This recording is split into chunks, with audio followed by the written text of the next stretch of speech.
vám príjemný dobrý deň. Ako isto viete, predseda vlády a pani štátna tajomnička ministerstva vnútra sú na pracovnom výjazde v okrese Pohrezová a Kisovci. Dovoľte, aby sme vám pri príležitosti ponúkli tlačovú konferenciu, ktorú otvorí predseda vlády Slovenskej republiky pán Robert Fico. Ďakujem pekne. Na úvod chcem poďakovať pánovi primátorovi Kisovca za vytvorenie podmienok, pokiaľ ide o druhú časť mojej pracovnej návštevy, ale pokiaľ ide o konanie tejto tlačovej konferencie. Môžem povedať, že s pánom primátorom sa poznáme dlhé roky. Najmä nás spája naša ľavicová orientácia a nikdy sme sa za túto orientáciu ani nehanbili a vždy sme ju v živote poctivo prezentovali. Vážené dámy a páni, absolvoval som dnes štandardný pracovný výjazd za účasti pani štátnej tajomničky s tým, že pána podpredsedu vlády, ktorý by tu mal byť s nami, Pellegriniho, a mal iné povinnosti, nahradil pán minister financií, pán Peter Kažimír, ktorý však už musel odísť, pretože má dnes zasadnutie ministrov financií v Bruseli. Začal som štandardne ráno stretnutím so študentmi súkromného gymnázia v Dobrezovej na tému, ktorú považujem dnes za mimoriadne dôležitú, a to je téma Slovensko a Európska únia. Medzi študentov chodím predovšetkým preto, lebo cítim, že Európska únia je na rozhraní. Je na rozhraní v tom, či naďalej bude pokračovať v dvoch rýchlostiach, to je tie krajiny, ktoré majú euro a tie krajiny, ktoré euro nemajú, alebo tých rýchlostí bude viac. A Slovensko si nemôže dovoliť vypadnúť z tejto hry. Ak sa stane, že okrem eurozóny a ne-eurozóny vznikne ešte nejaká tretia alebo štvrtá rýchlosť, je povinnosťou Slovenska byť v prvej skupine, byť v jadre, musí spolupracovať s takými silnými štátmi, ako je Nemecko, Holandsko, Francúzsko, ktoré určite budú tvoriť jadro Európskej únie v prípade viacrýchlostnej Európskej únie. Toto je téma, ktorú dnes považujem za najväčšiu výzvu pre Slovensko, pretože sa nedostáva ľuďom dostatok kvalitných informácií. Myslím si, že je správne stráviť čas aj tak, že človek ide a stretne sa s mladými ľuďmi a na túto tému s nimi hovorí. Potom som absolvoval veľmi podnetné stretnutie s klubom zamestnávateľov, ktorý sa nazýva Klub 500. Je to zbor zamestnávateľov, ktorí zamestnávajú viac ako 500 zamestnancov a sú tam predstavitelia významných slovenských firm. Mali sme na stole niekoľko tém, ale ja by som predovšetkým zdôraznil jednu, a to je téma, čo budeme robiť s nedostatkom pracovnej síly na Slovensku, a túto tému zamestnávateľi hovorili s plnou verou. Dohodli sme sa, že sa sústredíme v krátkom čase na nasledujúce okruhy problémov. Predovšetkým je to výstavba nájomných bytov a ubytovní pre zamestnancov, aby sme zlepšili mobilitu pracovnej síly. Zamestnávateľia prišli s viacerými variantami, napríklad s tým, že by pri podpore štátu, tak ako štát dnes podporuje mesta a obce pri výstavbe nájomných bytov, aj zamestnávateľia veľké firmy stavali byty, možno ubytovne, kde by vedeli nalákať zamestnancov aj z iných vzdialených regiónov Slovenska. Myslím si, že je správne, ako zamestnávateľov budeme očakávať aj konkrétne podnety, že čo by pre takú veľkú firmu znamenala taká alebo onaká pomoc štátu, napríklad úver zo štátneho fondu rozvoja bývania, prípadne iné modely, ktoré dnes už na Slovensku poznáme. Druhá téma je štruktúra stredného odborného školstva. Po diskusii, ktorú sme mali so županmi, pretože odborné školstvo patrí do kompetencie vyšších územných celkov, platí, že je priestor na väčšiu mieru zásahu štátu do štruktúry stredného školstva, a tu chceme v spolupráci aj so zamestnávateľmi sa presne trafiť a dávať také odporúčania a možno aj inštrukcie vyšším územným celkom, ktoré zabezpečia, že štruktúra stredných škôl na území daného kraja bude zodpovedať požiadavkám predovšetkým zamestnávateľov, pretože dnes zamestnávateľia jednoznačne potrebujú pracovnú silu, ktoré nie. Tretia téma bola téma mobility pracovnej sily, čiže ešte ako viac podporiť ľudí, aby chodili za zamestnaním. Budeme diskutovať na tému dopravy v vlakoch, dopravy autobusmi. A štvrtá téma je zneužívanie sociálneho systému, pretože naďalej napriek mnohým opatreniam, ktoré sme urobili, je tu časť nezamestnaných, ktorí výrazným spôsobom sociálny systém využívajú. Po rozhovoroch s klubom 500, a na týchto rozhovoroch sa zúčastnil aj minister financí Peter Kažimír, v krátkom čase spracujeme niekoľko hlavných víziev, na ktorých treba ďalej tvrdo pracovať. A myslím si, že v priebehu pár týždňov bude na stole už aj niekoľko návrhov legislatívnych a inštitucionálnych zmien. Po Podbrezovej prišlo na rad stretnutie vo fabrike v Tisovci, ktorá je každému známa. Nielen tu teda v Tisovci, ale na celom Slovensku, pretože vyrába unikátne zariadenia UDS-ky, hovorím teraz o špeciálnych bagroch, ktoré sa dajú použiť na rôzne účely. A súčasne, bohužiaľ, musím povedať, že táto firma je známa aj preto, lebo prešla veľmi komplikovaným osudom za posledné 2 roky.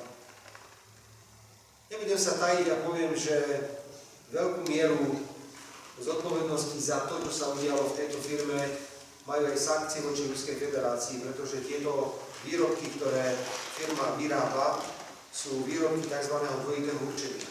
A tieto výrobky sú pod prísnym dohľadom, rovnako spôsobili to, že v Ruskej federácii aj vzhľadom na to, čo sa udialo s ruským rublom, čo sa udialo s celým ruským trhom, sa stávajú ťažko umiestniteľné, napriek tomu, že sú to výrobky, ktoré prakticky nemajú konkurenciu. Konkurencia je iba niekde v Spojených štátoch. A že to nemá konkurenciu, potvrdzuje aj fakt, že táto firma môže priamo dodávať bez verejného obstarávania štátnym inštitúciám UDS-ky, lebo nie v podstate nikoho iného by mohol ponúknuť podobné zariadenie. Dámy a páni, poviem to veľmi otvorene a bez akéhokoľvek zaváhania. Ako predseda vlády som kľudne mohol zostať dnes v Bratislave a hádať sa v amnestiách. Ale to nie je môj štýl práce. Môj štýl práce je ísť tam, kde nie je práve najpríjemnejšie, a dnes aj pred fabrikou, aj pred mestským úradom, kde sme rokovali s pánom primátorom, stáli ľudia, ktorí nemajú vyplatené mzdy v tejto firme. Hoci je to firma, ktorá je súkromná, ktorá so štátom nemá nič spoločné. Ale sme v meste, kde nechceme, aby zostali iba starí ľudia a Rómovia. Sme v meste, kde chceme, aby ľudia si našli do budúcnosti svoju prácu. Aj preto som išiel do tejto spoločnosti, hoci by mi bolo podstatne jednoduchšie ísť k pánovi primátorovi, dať si s ním jeden koňak a nech ísť tam, kde cítime, že tie problémy sú naozaj relevantné. Na jednej strane som sa stretol s ľuďmi, podnikateľmi, ktorí sú pripravení prebrať osud tejto spoločnosti. Pretože je to firma, sú to ľudia, ktorí zainvestovali určitý objem peňazí do spoločnosti, ale ešte stále vlastnícky nie sú tieto veci vysporiadané. Čaká sa, čo bude so starou spoločnosťou, ktorá pôjde do konkurzu. A majú záujem, hovorím teraz o tých nových ľuďoch, rozbehnúť výrobu v maximálnej miere. Rovnako som išiel medzi ľudí do výroby. Ešte je tam zo pár desiatok ľudí, ktorí zostali z tých stovák, ktoré tam niekedy robili. S niektorými som hovoril. Cítiť samozrejme na jednej strane smútok, že táto firma takto skončila. Na druhej strane cítia z nového potenciálneho manažmentu aj nejakú perspektívu. Aby sme tejto spoločnosti maximálne mohli pomôcť, urobil som 2 kroky. Prvý krok, navštívi v najbližších dňoch spoločnosť štátny tajomník ministerstva hospodárstva pán Ferenc, pretože toto je vec na diskusiu s expertom na tému, či vieme spoločnosti pomôcť akýkoľvek stimul. Napríklad stimulom na inovácie, pretože takáto možnosť tu je. Poďalšie, budem komunikovať so slovenskými firmami, veľkými firmami, ako je Transpetrol, ako je SPP, ako je vodohospodárska výstavba a môžem uviesť celý rád firiem vrátane slovenských elektrární, diaľnice, výstavba diaľnic, Národná diaľničná spoločnosť, Slovenská správa ciest, aby, ak budú obnovovať vozový park, absolútne prioritne využili, pokiaľ takéto strojné zariadenie budú potrebovať spoločnosť tu v Tisovci, ktorá vyrába UDS. My sme to už raz urobili, vy to viete. Bolo to možno pred 2 rokmi alebo pred rokom, keď si už presne nepamätám, asi pred 2 rokmi, kedy už bol jeden problém a sme ho riešili tak, že sme žiadali štátne inštitúcie, aby odkúpili UDS-ky, ktoré potrebujú. Znovu výhoda je v tom, že táto spoločnosť nemusí ísť do verejného obstarávania, pokiaľ ide o dodávku strojných zariadení. Potešila ma pani štátna tajomnička, pretože ja som jej rovno povedal, že som videl verziu UDS-ky pre požiarne účely do Českej republiky. Aj tu máme ďalšie možnosti. Čiže urobíme konkrétne kroky. Poprvé, preto, aby táto spoločnosť mala presné informácie, právne aj iné, či má alebo nemá možnosť žiadať o peniaze z rôznych podporných mechanizmov. Po druhé, tak ako sme to už raz urobili, nájdeme potenciálnych odberateľov výrobkov, ktoré sú unikátne a ktoré v podstate v Európe nemajú obdobu, pretože tieto stroje sa vyrábajú len tu v Tisovci. A budem čakať od pána štátneho tajomníka odpoveď v najbližších dňoch. Rovnako urobím niekoľko telefonátov do firiem, ktoré takéto stroje by mohli potrebovať, aby tak urobili, či by pomohli naštartovať ďalšiu výrobu. Po tomto sme absolvovali stretnutie u pána primátora. Mesto to nemá jednoduché, pretože tým, že odišlo, alebo sa stratilo veľa pracovných miest, 500 pracovných miest, tak sa znižuje aj celkom prirodzene počet obyvateľov. Počet obyvateľov Tisovca išiel pod 4 000. A napriek tomu, že s pánom primátorom rozumieme tomu, že celé Slovensko nemôže vyzerať rovnako, že nemôžu všade byť diaľnice, všade nemôžu byť veľkí investori, ale nemôže Slovensko dopadnúť tak, že niekde bude životná úroveň prakticky rovnaká, ako je to v Európskej únii, a niekde budú iba starí ľudia s dôchodkami a možno veľká skupina Rómov, ktorí z mnohých objektívnych a subjektívnych dôvodov sa nevedia v reálnom živote uplatniť. Je preto našou povinnosťou o týchto veciach hovoriť veľmi otvorene a my ešte budeme tieto diskusie pokračovať na našom ďalšom pracovnom stretnutí. Ďakujem ešte raz všetkým, aj v Podbrezovej, ako aj tu, v Tisovci za podporu tohto výjazdu, ktorý nie je jednoduchý, ale patrí sa, že predseda vlády sa nevyhýbal problémom a nakoniec platí to typické slovenské, kto sa bojí, nechodí do lesa. Pani štátna tajomnička, nech sa páči. Ďakujem veľmi za slovo, dobrý deň všetkým. V rámci dnešného pracovného výjazdu vlády som poprvé sa zastavila v Slovenskej Lúči po ceste do Brezna, kde vlastne sídli kriminalisticko-expertízny ústav Ministerstva vnútra. Je to organizačná zložka policajného zboru, ktorá vlastne poskytuje biologické skúmanie, to znamená najmä genetickú analýzu a kriminalistické identifikácie v oblasti balistiky, daktyloskopie, mechanoskopie a iných agien. A výrazným spôsobom napomáha pri vyšetrovaní trestných činov, to znamená, že pomáha orgánom činným v trestnom konaní a im patrí veľmi veľká vďaka za kvalitnú prácu, ktorú odvádzajú najmä pre Žilinsky a Banskobystrický kraj, pretože policajný zbor minulý rok dosiahol najúspešnejšie maximum trestnosti trestných činov za svoju históriu, ktorá sa pohybuje okolo 57%. Ešte raz veľmi veľká vďaka. Následne som sa presunula do Brezna, kde som navštívila okresný úrad. Tento okresný úrad vznikol v rámci reformy ESO v roku 2013 a v novembri 2015 na budove okresného úradu, ktorá sa nachádza priamo v centre, zriadili klientské pracovisko. Toto klientské pracovisko dnes ponúka všetku agendu štátnej správy, ktorá spadá do kompetencie okresného úradu. To znamená, že občania Brezna a okresu Brezna si vedia vybaviť agendu živnostenského podnikania, agendu cestnej dopravy pozemných komunikácií, agendu lesov, agendu pozemkov, životného prostredia a všeobecnej vnútornej správy. Taktiež sme rokovali aj s okresným riaditeľom policajného zboru o možnostiach výstavby novej budovy pre okres Brezno a budeme sa snažiť tieto naše sľuby aj v krátkej budúcnosti splniť. Keďže v rámci verejnej správy Rimavská Sobota, ktorá vlastne je okres, mestom aj pre Hnúšťu a Tisovec. Žiaľ, ešte v dnešnej dobe po niekoľkých rokovaniach sme neboli schopní zriadiť klientské pracovisko v Rimavskej Sobote. Máme výhľad do budúcnosti a máme víziu, že toto klientské pracovisko v najbližšom roku alebo v najbližších 2 rokoch zriadíme v budove Župného domu, kde prebiehajú rokovania už niekoľko rokov, no však po posledných rokovaniach so súčasným mestským zastupiteľstvom sme prišli k alternatíve, že by ministerstvo vnútra zamenilo nejaké budovy za Župný dom a následne by sme zriadili v tejto budove, kde sídli okresný úrad aj klientské pracovisko pre okres Rimavská Sobota a pre občanov teda celého okresu Rimavskej Soboty. Zároveň chcem vyzdvihnúť aj prácu a spoluprácu s pánom primátorom Hnúšte, ktorý vlastne zriadil klientské pracovisko alebo pobočku klientského pracoviska a na jednom mestskom úrade poskytol nám priestory, kde sme vlastne umiestnili pracovníkov jedenkrát do týždňa a poskytol agendu vydávania dokladov, agendu katastra a agendu živnostenského podnikania.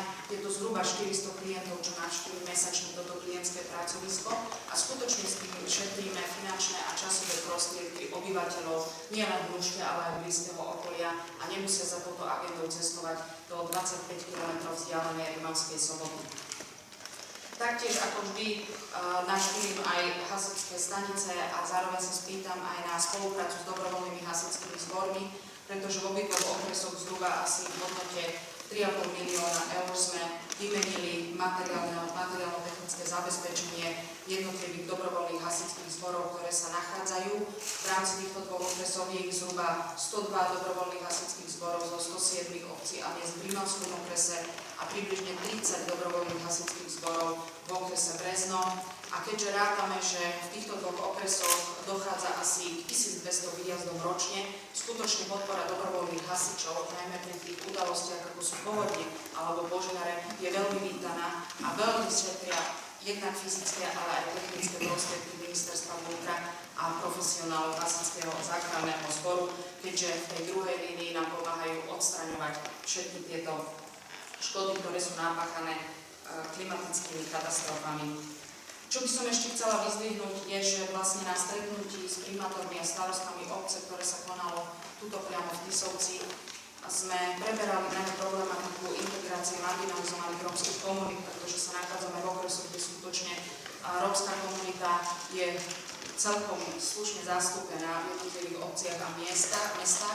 A keďže ministerstvo vnútra je sprostredkovateľský orgán integrácie marginalizovaných rómskych komunít, ktoré sú financované z európskych prostriedkov, som jednotlivých starostov a primátorov informovala o spustených výzvach, ktoré momentálne sú vyhodnocované v rámci jednotlivých vyhodnocovacích škôl a zároveň som ich informovala aj o výzvach, ktoré sú spustené v rámci tohto operačného programu. Jedná sa najmä o výzvy, ktoré riešia výstavbu alebo rekonštrukciu materských škôl pre marginalizované rómske komunity, výstavba komunitných centier, prístupy k pitnej vode, odpadové hospodárstvo a pripravovaná je takisto výzva na prestupné bývanie.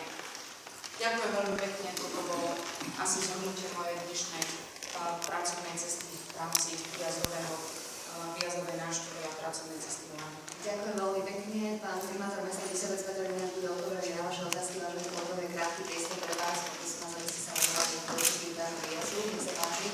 Ako prvá teatry, potom hneď televízia Markíza. Pán premiér, ja sa chcem pýtať na ten kúp 500, ktorý ste rokovali.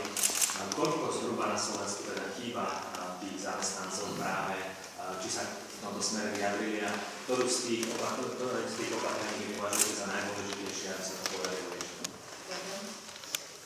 Použijem údaj, ktorý mám zo štatistiky. Máme asi 50 000 voľných pracovných miest.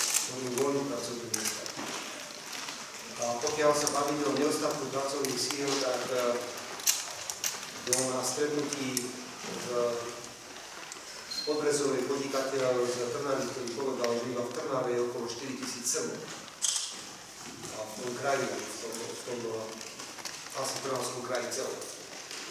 To sú čísla, ktoré začínajú byť alarmujúce, pretože stále ešte máme okolo tých 8,5% nezamestnaných ľudí, ktorých štruktúra je veľmi zlá. Polovica z nich sú možno Rómovia bez skončeného základného vzdelania.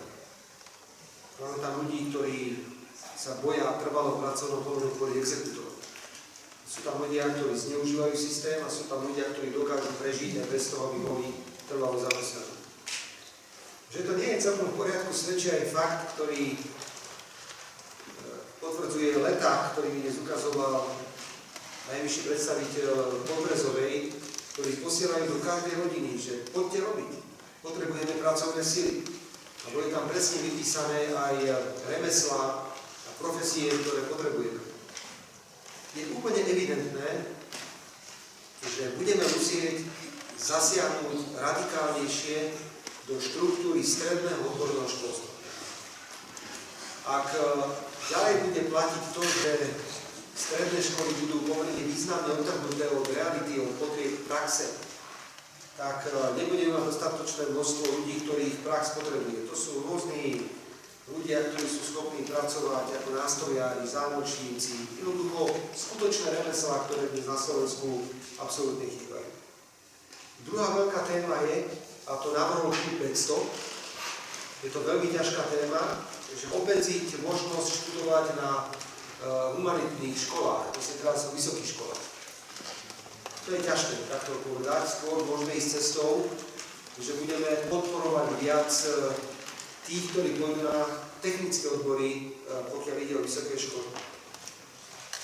Myslím si, že správnou cestou bude, ak sa bavíme o hľadaní nových zamestnancov do budúcnosti, ak predovšetkým zatraktívnime duálne vzdelávanie.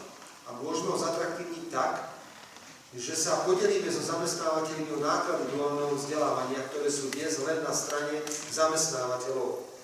Ak by do toho zainvestoval aj štát, aby sme na to pripravili, o to atraktívnejšie môže byť pre študenta strednej školy sa napojiť na konkrétnu firmu už počas štúdia, aby videl tento mladý človek firmnú kultúru, aby videl pracovné prostredie, v ktorom sa bude nachádzať. Ale najmä, aby sme od začiatku viac tlačili mladých ľudí, že nemusíš ísť za každú cenu na gymnázium, ale môžeš si nájsť zamestnanie už ako stredoškolák, ktorý možno bude lepšie platený, ako keď máš nejakú vysokú školu, ktorú nepotrebuješ. Dnes som povedal študentom na gymnáziu súkromnom Podbrezovej to. Vysokoškolské štúdium je veľmi pekné. Je to 5 rokov krásneho života. Ale zvážte si, či chcete premárniť alebo nepremárniť 5 rokov života. Môžete chodiť na školu, môžete sa zbytočnú politológiu učiť, môžete sa učiť zbytočné medzinárodné vzťahy, môžete sa učiť čokoľvek, čo je dnes také populárne, ale ja vám garantujem, že keď z tej školy vyjdete, tak toto uplatnenie nikdy nenájdete. A budete sa buď musieť rekvalifikovať za ďalšie peniaze, alebo budete robiť prácu, na ktorú stačí stredoškolské vzdelanie. Ja preto vyzývam pri každom stretnutí študentov na stredných školách. Vyberajte si školy, kde vidíte nejaký zmysel 5-ročného štúdia. Nestraťte len tak v živote 5 rokov. Učte sa to, čo budete reálne potrebovať. Vyberajte si školy, ktoré majú nejakú tradíciu, majú nejakú históriu. Vyberajte si školy, kde vzdelanie z nich vám zagarantuje, že si nájdete prácu.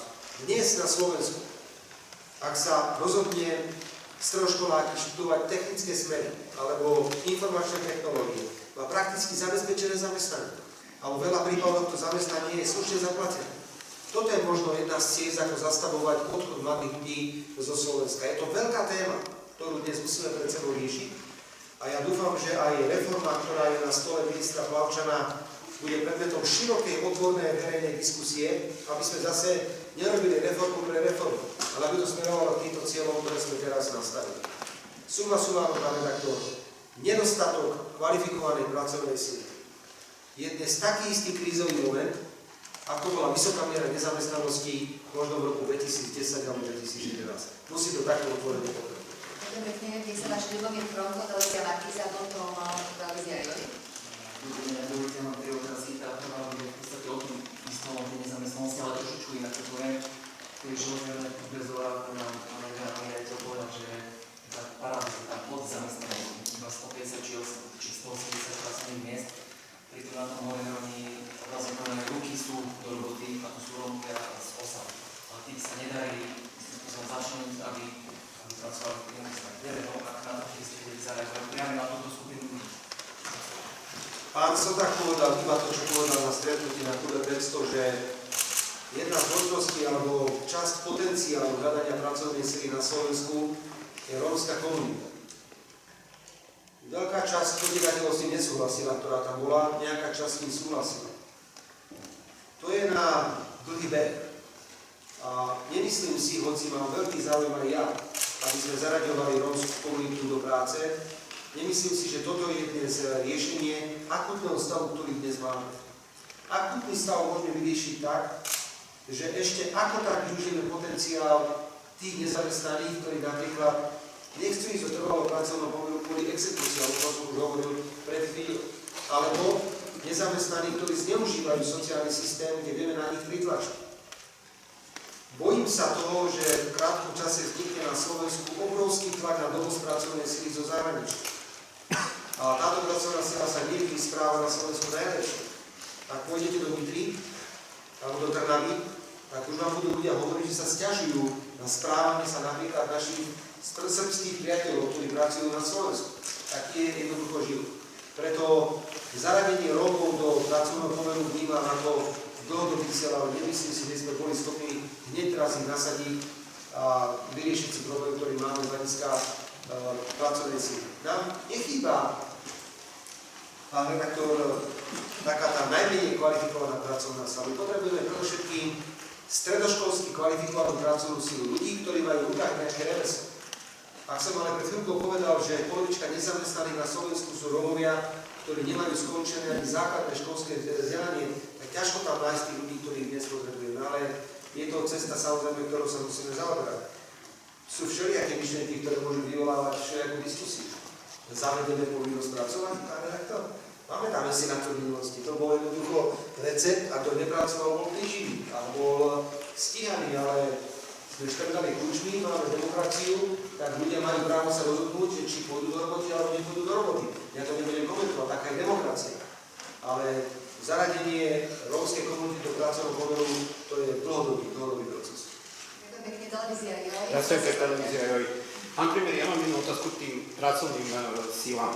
Mnohokrát už zaznelo z najvyšších miest, že na Slovensku v mnohých regiónoch je akútny nedostatok pracovných síl z tých kvalifikovaných pracovných síl. Jedným z nich je, z tých regiónov je aj GMR. Že situácia je taká, že všetci tí šikovní a kvalifikovaní odišli buď pracovať do zahraničia, alebo na západné Slovensko, kde je veľa fabrik, kde nájdú miesto za lepšiu mzdu. Vidíte vy nejaké východisko z tejto situácie? Samozrejme, je to napríklad obrovský tlak, ktorý vytvárame na potenciálnych zahraničných investorov, aby lokalizovali svoje investície v tejto časti Slovenska. My totiž pripomíname, že toto je región, kde je veľmi bohatá strojárska tradícia v mnohých mestách. A je niekoľko teraz návrhov, na ktorých minister hospodárstva veľmi tvrdo pracuje a kde presviečame investorov, aby zvážili, že nepôjdu napríklad na západné Slovensko, ale pôjdu na juh stredného Slovenska. Uvedomme si, že sme prijali zákon o podpore najmenej rozvinutých okresov s tým, že tu majú takíto investori veľmi veľa rôznorodých výhod, o ktorých pravdepodobne nevedia. Preto SANIO aj ministerstvo hospodárstva informuje každého potenciálneho investora o týchto výhodách, ktoré im dávajú. No a možno aj dnešný príklad tu v Tisovci je príkladom toho, že musíme niekedy ad hoc, musíme prísť, je to síce vec, ktorá možno nepatrí do portfólia predsedu vlády, ale z mojej pozície môžeme pomerne veľa ľudí. Minimálne sa nebude, prepáčte za výraz, štátny tajomník štorcovať, že či sem príde alebo nepríde. Dostane pokyn a musí sem prísť a musí rokovať. Ak dám informáciu mnohým podnikom, že či by nemohli obnoviť vozový park, pokiaľ ide o strojné zariadenia, ktoré potrebujú, tak samozrejme budú na to pozerať tak, že treba tejto firme určitým spôsobom pomôcť. Toto je typický príklad, ako sa dá tomuto regiónu pomáhať. Ďakujem pekne, nevidím prihlásenú žiadnu ďalšiu reakciu, tak vás ďakujem za vašu pozornosť, za informácie.